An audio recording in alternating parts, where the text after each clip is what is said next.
Hey everybody, so it's been a while since I posted anything. Thought I'd do a couple videos here and just show you what I've been up to. So I'm sure a lot of you remember this truck. This is my 92 C2500 Chevy 350 TBI 4L80 automatic. It was a two-wheel drive truck. I always wanted it to be a four-wheel drive truck. So I did a budget swap on it just to get it how I wanted it somewhat, just something to do. Since it was two-wheel drive, I had a lot to work with. I decided to go with the 99-04 F250 axle setup. What I ended up doing was I found the whole front frame section with the front perch mount and the rear perch mount from a 90s Ford. And I paid $250 for that. So I had the leaf springs and the mounts and everything ready to go. But I want to do a quick video because everyone wants a solid axle swap these trucks. And everyone puts a lot of money into doing it. And I've done two of them now for under $1,000. So this one, I paid $250 for the axle. Shocks $50. I have a breakdown list I'll show you, but I just wanted to go over kind of how I did it. So on this one, I didn't have hardly any welding. I did a little welding. So these are factory Ford brackets. You can see they were cut off there. I bolted them on here down a little bit. So this is a 2x3 piece of square tube in here, rectangle tube.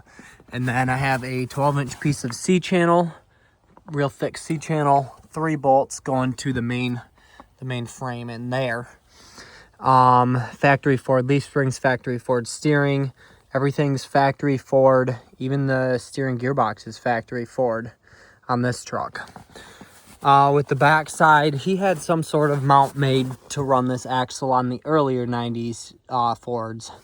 And you can see right there, he's got 2 bolts and a piece of angle iron. I took some big 6-inch, quarter-inch wall C-channel here, bolted it 4 bolts to the side of the frame, ran it under because these leaf springs actually sit inside the frame rails.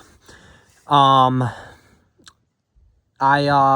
found out that the 90s or the 99-04 F250 F350 rubber hoses that go to your caliper have the same thread line as the Chevy trucks and will fit in the same brackets as the Chevys have. These are shocks off of a 99-04 Ford. The power steering line, this is a high pressure side here for a Ford box. And then this is the high pressure side for the Chevy pump. I bought 2 lines, cut it off, put the high pressure clamps on there, the crimp style clamps. Haven't had it leak or anything. So did that. Pretty much other than that, the truck is stock. Nothing done to the motor. The rear lift, I did a flip shackle, which I built those flip shackle brackets. And there's the shackle, the extended, the lowering shackle. But this raises it on this style when you flip those. And then I also have some iron blocks under there and some plates so I can run factory shocks. Now, this truck was a 2-wheel drive, so it had a 4L80 2-wheel drive in it. So I ended up putting a c2500 out of a 90 Chevy.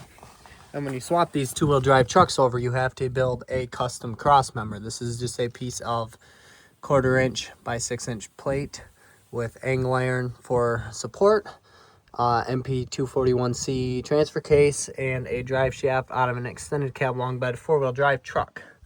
Front drive shaft is a stock 90 Chevy drive shaft. These do need a double cardan, but if you're not running in 4-wheel drive down the road, you really don't need it. It just has to do with the up and down angle, and it's also angled side to side.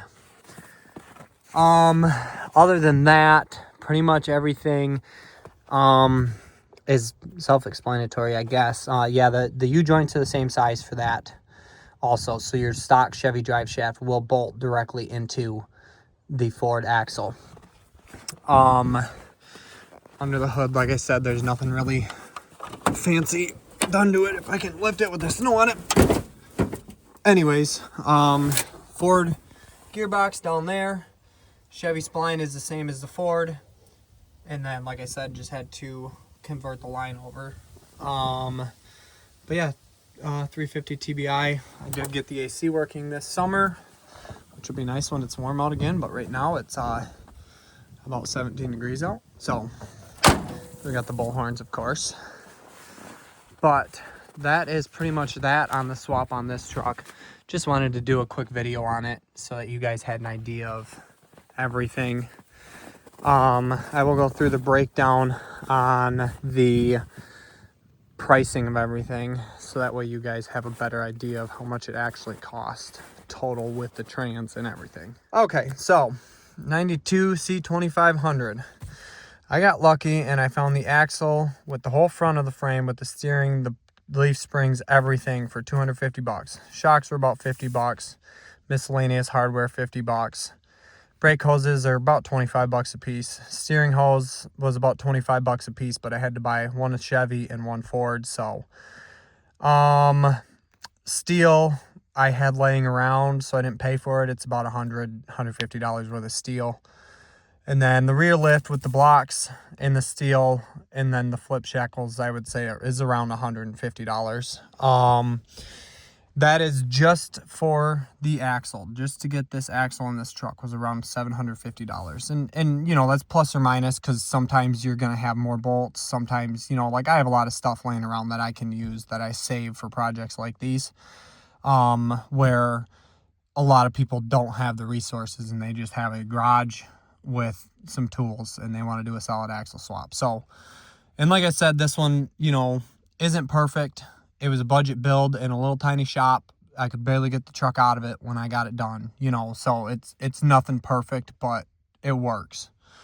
I'm also not running a panhard bar on this truck, but I have a 97 3500 that I solid axle swap, and that one I'm going to run a panhard bar on. So we will tell the difference in handling between the two. Going on to the four-wheel drive swap side of things. So I came across a deal for an NV3500 with the pedal, the master cylinder, the slave cylinder, everything I needed to swap it, with another trans. It wasn't the NV3500. I want to say it was the, I don't remember. It was the cheaper version of the NV3500. And a lot of people say the NV3500s are weak. I've never had a real problem with them, but so total for that was 500 bucks about, with a T case, and then with a spare trans. Since then, I have picked up another transmission and transfer case, same NV3500 and 241C transfer case, that I paid, I want to say $200 or $250 for. So you can normally find deals for the NV3500s if you really look for them. Rear drive shaft, I think, was 100 bucks. I put drive shafts just because you either have a parts truck, you don't, you were already four-wheel drive, you're not now. You know, there's a million different scenarios. So, and then clutch is about 100 bucks with lifetime warranty, and that puts you at about 700. Like I said, it all depends on if you have a parts truck, if you don't, if you're going to a junkyard, if you're buying new.